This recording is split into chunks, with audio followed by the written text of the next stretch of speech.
እግዚአብሔር አምላክ ዓለምን ለማዳን ሲመጣ በዓለም ላይ ካሉት በቢሊዮን ከሚቆጠሩ ሴቶች ሁሉ ለይቶ እመቤታችን ቅድስት ድንግል ማርያምን ለምን መረጣት? ያቺን የሐናና የኢያቄምን ልጅ ለምን እናቱ እንድትሆን ፈቀደላት? አባቶች በነገረ ማርያም ሜሪዮሎጂ ትምህርታቸው ከምናውቀው የስጋና የነፍስ ንጽህናዋ ባሻገር ለምን የሐናና የኢያቄም ልጅ ተመረጠች ለሚለው ጥያቄ ጥልቅ ምስጢሮችን ያስተምሩናል። አንደኛ፣ የክህነትና የንግስና ውህደት። ማርያም የተወለደችው ከሁለት ታላላቅ ነገዶች ነው። አባቷ ኢያቄም ከይሁዳ ነገድ ሲሆን የዳዊት ዘር ወይም የንግስና መስመር አለው። እናቷ ሐና ደግሞ ከሌዊ ነገድ የአሮን ዘር ወይም የክህነት መስመር ውስጥ ናት። ስለዚህ ክርስቶስ እውነተኛው ንጉስና እውነተኛው ሊቀ ካህናት ሆኖ እንዲወለድ ሁለቱን መስመር ያዋሃደችው የሐናና የኢያቄም ልጅ መመረጥ ነበረባት። ሁለተኛ፣ የስዕለትና የእንባ ልጅ መሆኗ። ማርያም እንደ ማንኛውም ልጅ በስጋዊ ፍላጎት ብቻ የተወለደች ሳትሆን ሐናና ኢያቄም ልጅ አጥተው አምርረው አልቅሰውና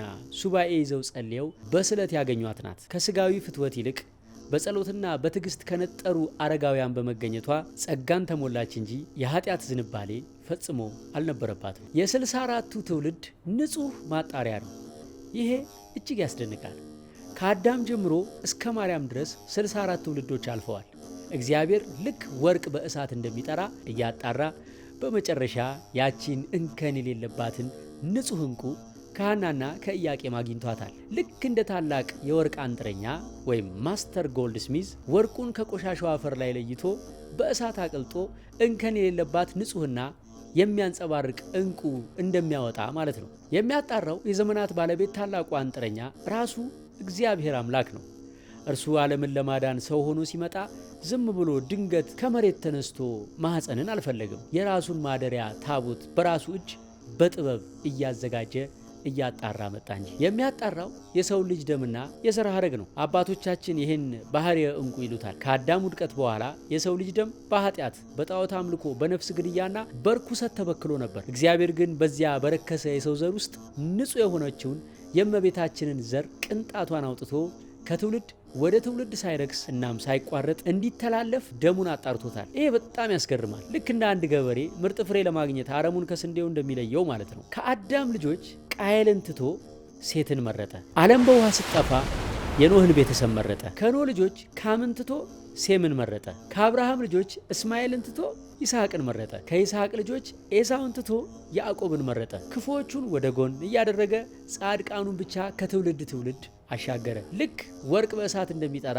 እግዚአብሔር ይህንን ትውልድ የሚያጣራው በሕግና በመከራ እሳት ነበር። ዘሩ ከጣዖት አምላኪዎች ጋር ተጋብቶ እንዳይረክስ በሕግ እየከለከለ እነዚያ የተመረጡ 64 ትውልዶች በጾም በጸሎት በስደትና በእምነት ፈተና እያለቀሱ ዘሩን በእሳት ፈትነው አቆዩት እንጂ በምቾት አላስተላለፉትም። እሳተ መለኮት ስለሆነ እግዚአብሔር የሚያቃጥል ፍጹም ንጹሕና ቅዱስ የሆነ አምላክ ቆሻሻ ባለበት ማኅፀን ውስጥ ማደር አይችልም። ቢያድር ያ ማኅፀን ይቀልጣል፣ ይቃጠላል። ስለዚህ የ9 ወር ማደሪያው የምትሆነውን እናት ከ64 ትውልድ በፊት ጀምሮ ምንም እንከን የሌለባት ከኃጢአት እድፍ የነጻች ሕያው ቤተ መቅደስ እንድትሆነው አስቀድሞ አዘጋጃት። አምስተኛው የቤተ መቅደስ ሕይወቷ ነው። ከ3 ዓመቷ ጀምሮ በወላጆቿ ስዕለት መሠረት ወደ ቤተ መቅደስ ገብታ ያደገችው በቅድስተ ቅዱሳን ውስጥ ነው። መላእክት እያጽናኗት ሰማያዊ ህብስት እየተመገበች ለ12 ዓመታት ስታድግ አይምሮዋም ሆነ ልቧ ለዓለማዊ ነገር አልተከፈተም ነበር። እግዚአብሔር ለራሱ ማደሪያ ለይቶ አሳደጋት። ሌላው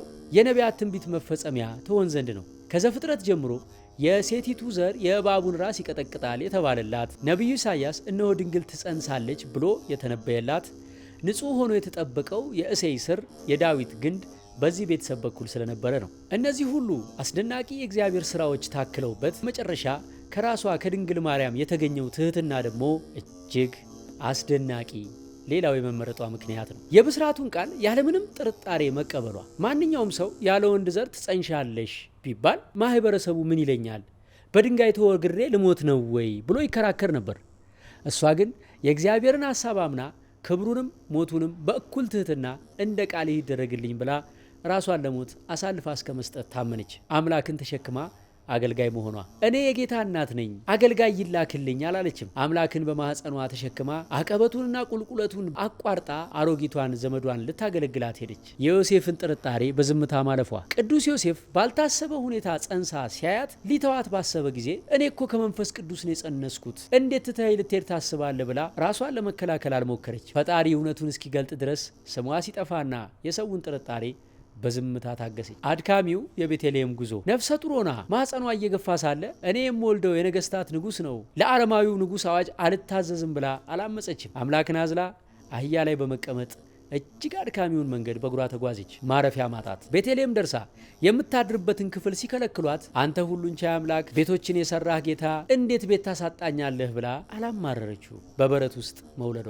የልዑል ልጅ ይባላል የተባለለትን ልጇን ስትወልደው በከብቶች በረት ውስጥ ነበር። እንዴት አምላክን በከብቶች በረት ውስጥ ወልዳለሁ? የሰማይ መላእክት የሚያመሰግኑትን ጌታ እንዴት በግርግም አስተኛዋለሁ ብላ ፈጣሪዋን አልጠየቀችም። የድሆች መስዋዕት ይዛ መቅረቧ። እሷ ንጽሕተ ንጹሐን ሆና የሕግ ባለቤት የሆነውን አምላክ ቤተ መቅደስ ይዛው ስትሄድ እንደ ማንኛውም ተራ እናት የኦሪትን ሕግ ለመፈጸም የድሆች መስዋዕት የሆኑትን ይዛ በመገኘቷ ራሷን ዝቅ አደረገች። የስምዖንን ሰይፍ የሐዘን ትንቢት መቀበሏ። አረጋዊው ስምዖን በአንቺም ነፍስ ሰይፍ ያልፋል ብሎ መሪር ሐዘን እንደሚጠብቃት ሲነግራት ገና አሁን ወልጄ በደስታዬ ላይ ለምን ሐዘን ትነግረኛለህ ብላ አልተቆጣችም። ያንን የሐዘን ሰይፍ ዝም ብላ በልቧ አኖረችው። በግብፅ የነበረው የስደት መከራ። የሰማይና ምድር ንግሥት በግብፅ በረሃ ውሃ ጠምቷት እህል አጥታ ባረማውያን ተገፍታና ተንቃ አምላክን አዝላ 3 ዓመት ከግማሽ ተንከራተተች። ለምን ይሄ ሆነ ሳትል የጌታን የማዳን ሥራ አብራ ተጋራች። በተናቀችው የናዝሬት መንደር መኖሯ። ከስደት ስትመለስ በክብር በኢየሩሳሌም መኖር ስትችል ማህበረሰቡ ከናዝሬት ምን መልካም ነገር ይወጣል ብሎ እጅግ በሚንቃት መንደር የአምላክን ልጅ የድህነት ኑሮ እያኖረች አሳደገችው። በ12 ዓመቱ ጌታ ቤተ መቅደስ ሲቀር ያሳየችው እርጋታ። ለ3 ቀናት ፈልጋ ስታጣውና ቤተ መቅደስ ስታገኘው እናትነቷን ተጠቅማ አንተ አምላክ ሆነ ለምን እንዲህ ታስጨንቀኛለህ አላለችም። ይልቁንም በእናትነት ፍቅር ልጄ ሆይ ለምን እንዲህ አደረግክ ብላ በትህትና ጠየቀችው። የ30 ዓመት የጸጥታ ህይወት። ጌታችን ለማስተማር እስኪወጣ ድረስ ለ30 ዓመታት እኔ እኮ አምላክን የወለድኩ ነኝ ብላ ለጎረቤት አልፎከረችም፣ በስሙም አልነገደችም። የዝምታን ካባ ለብሳ ኖረች እንጂ። በቃና ዘገሊላ ሰርግ የተጫወተችው ሚና። ወይን ሲያልቅባቸው ተአምር እንዲሰራ አላዘዘችውም። ወይን እኮ የላቸውም ብላ የስምዖንን ችግር በትህትና አቀረበች። ለቃሉ ስልጣን መገዛቷ። ጌታ ህዝብ እያስተማረ ሳለ እሷ ስትመጣ እናቴና ወንድሞቼ የእግዚአብሔርን ቃል ሰምተው የሚያደርጉት ናቸው ብሎ ለህዝቡ ሲናገር እንደ ስጋዊ እናት እንዴት ከሰው ፊት እናቱ መሆኔን ሳይገልጽ ይቀራል ብላ አልተቀየመችም። መንፈሳዊ መልእክቱን በሚገባ ተረድታለችና አምላክ በሰው ልጅ ሲያዝ ጣልቃ አለመግባቷ። በጌቴሰማኔ ተይዞ ከሃዲው ይሁዳ ስሞት ሐዋርያቱ ጥለውት ሲሸሹ የድነት ጉዞው መጀመሩን አውቃ በዝምታና በእንባ ተከተለችው እንጂ በእናትነት ስሜት ልቀቁት ብላ አልጮኸችም። የአይሁድ ግርፋትና ውርደት። በጲላጦስ አደባባይ የክብር ባለቤት ራቁቱን ሲገረፍ የሾህ አክሊል ሲደፋበት ማየቷ ከሞት በላይ የሚያስጨንቅ የእናትነት ስብራት ነበር። የእናት አንጀቷ እየደማ በቃ ይቅርብህ፣ ለእነዚህ ክፉዎች አትገረፍ፣ ለራሳቸው ካላዘኑ ተዋቸው ብላ የማዳን ስራውን አላቋረጠችም። የመስቀሉ መንገድ ጉዞ። ጌታችን ከባድ መስቀል ተሸክሞ እየወደቀ እየተነሳ ደሙ መሬት እያራሰ ወደ ቀራንዮ ሲጓዝ እሷም የልቧ ደም እየፈሰሰ ያንን ሁሉ ፌዝና ስድብ ችላ ከመላእክት ጌታ ጋር በዝምታ ተጓዘች። በመስቀል ስር መቆሟ። ልጇን በእንጨት ላይ ቸንክረውት ገላው ሲንጠለጠል አምላኬ ለምን ተውከኝ ሲል እሷ ጸጉሯን እየነጨች አልጮኸችም፣ ራሷንም አልሳተችም። በእንባ እየታጠበች ከመስቀሉ ስር በጸጥታ ቆመች። ልጇን ለገደሉት የሰው ልጆች ሁሉ እናት እንድትሆን ስትሰጥም እሺ ብላ በፍቅር ተቀበለች። አስቡት፣ እናት የልጅሽ ገዳዮች እናት ሁኚ ብትባል ምን ይሰማታል? አስከሬኑን በታቀፈችው ጊዜ ያሳየችው ጽናት። ለዘላለም ይነግሳል የተባለለት ልጇ ሞቶ የገረጣውን አስከሬኑን ከእግሩ ላይ አውርደው ጭኗ ላይ ሲያጋድሙት አምላክ ሆይ ለምን ጨከንክ ሳትል በተስፋ መቁረጥ ሳትወድቅ የትንሣኤውን ብርሃን በጽናት ጠበቀች። ታዲያ እኛ ኢትዮጵያውያን ቅድስት ድንግል ማርያምን እምንወዳት ለምንድን ነው? እስኪ ወደ ራሳችን እንመልከት። እኛ ኢትዮጵያውያን ለድንግል ማርያም ያለን ፍቅር ልዩ ነው።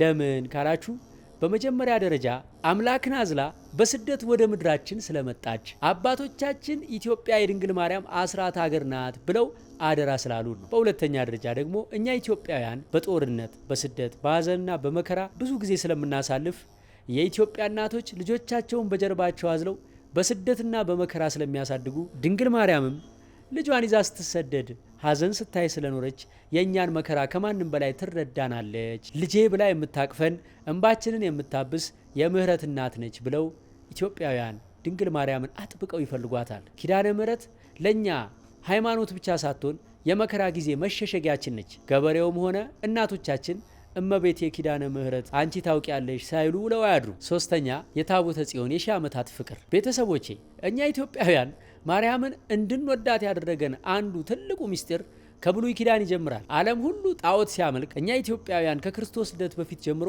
ታቦተ ጽዮንን ከእስራኤል አምጥተን በፍቅርና በመንቀጥቀጥ እንጠብቅ ነበር። ክርስትና ሲመጣ አባቶቻችን አንድ ትልቅ ምስጢር ተረዱ። ያቺ የቀድሞዋ ታቦት የድንግል ማርያም ምሳሌ ነበረች። ታቦቷ የድንጋይ ቃሉን ስትሸከም፣ ማርያም ደግሞ ሕያው የሆነውን የእግዚአብሔርን ቃል ክርስቶስን በሆዷ ተሸክማለች። ስለዚህ አባቶቻችን በብሉይ ኪዳን ለ3000 ዓመታት ለታቦተ ጽዮን የነበራቸውን እጅግ ጥልቅ ፍቅር በአዲስ ኪዳን ለአማናዊቷ ታቦት ለድንግል ማርያም በቀጥታ አወረሱት። ፍቅራችን የትላንትና ሳይሆን የዘመናት ስር ያለው በዚሁ መልኩ ነው። የማህበረሰባችን የእናትነት ስነልቦና። ወደ ማህበረሰባችን ስነልቦና ስንመጣ ደግሞ ሌላ እውነት እናገኛለን። በኢትዮጵያ ባህል አባት የቤቱ አባወራ፣ ሕግ አውጪ፣ ስህተት ስንሰራ የሚቀጣ ዳኛ ሊሆን ይችላል። እናት ግን ልጆቿ ቢያጠፉም ኃጢአታቸውን ደብቃ ከአባታቸው ቁጣ የምታስታርቅ፣ በእኔም ጣብኝ ብላ የምትታደግ የፍቅር ወደብ ናት። በመንፈሳዊ ዓለም ታዲያ እኛ ኢትዮጵያውያን ፈጣሪን አባታችንን በእጅጉ እንፈራዋለን። ኃጢአት ሰርተን የፈጣሪን ፍርድ ስንፈራ ልክ ከቤታችን እንዳለው ባህል እምዬ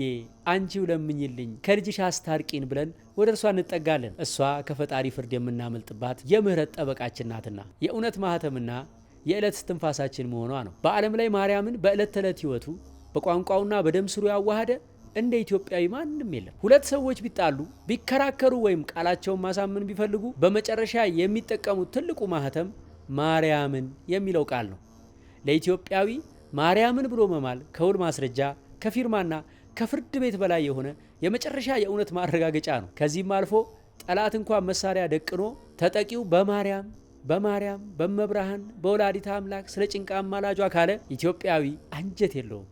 መሳሪያውን ይጥላል፣ ይራራል። እናቶቻችን ሲያምጡ ማርያም አውጪኝ ይላሉ። ስንደናቀፍ ኪዳነ ምህረት እንላለን። ማርያም በኢትዮጵያውያን ዘንድ ሃይማኖት ብቻ ሳትሆን የማንነታችን የቋንቋችንና የነፍሳችን እስትንፋስ ዲኤንኤያችን ናት። ታዲያ ኢትዮጵያውያን ማርያምን በማመናቸው ምን ተጠቀሙ? ይህ ሁሉ የእናትነት ስብራትና የህሊና ሰማዕትነት ከንቱ አልቀረም። ልጇ ኢየሱስ ክርስቶስ በጎልጎታ ስለኛ ስላለቀሰችው እናቱ ሲል በየካቲት 16 ቀን በየዓመቱ በምናከብረው የኪዳነ ምህረት በዓል ትልቅ ቃል ኪዳን ሰጥቷታል።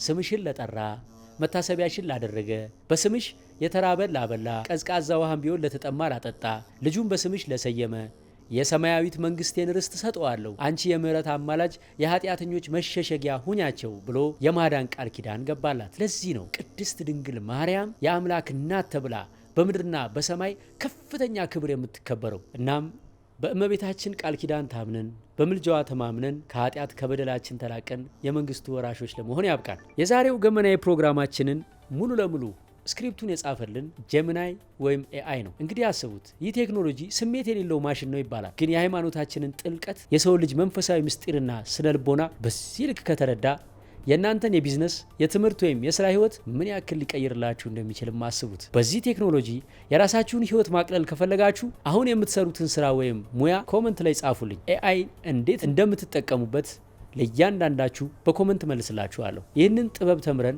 ራሳችንን እንቀይር። ኤአይን ለመንፈሳዊም ሆነ ለዓለማዊ ጥበብ ለህይወት አጋርነት እንዴት እንደምትጠቀሙበት ቤታችሁ ቁጭ ብላችሁ በኦንላይን ትምህርት አሳያችኋለሁ። ይህ ቴክኖሎጂ የእናንተን የዕለት ተዕለት ችግር ምን ያህል ሊፈታላችሁ እንደሚችል አስባችሁታል? ተመራማሪ ከሆናችሁ ጥልቀት የሚፈልጉ ከባባድ ሪሰርቾችን ይሰራላችኋል። ነጋዴ ከሆናችሁ ምርጥ የቢዝነስ እቅድና የሽያጭ ስልት ይነግራችኋል። ስራ ፈላጊ ከሆናችሁ የትም ቦታ የሚያስቀጥር ሲቪና ማመልከቻ ጽፎ ለኢንተርቪው ያዘጋጃችኋል። የሰው ልጅ በቴክኖሎጂ የት እንደደረሰ እያያችሁ ነው።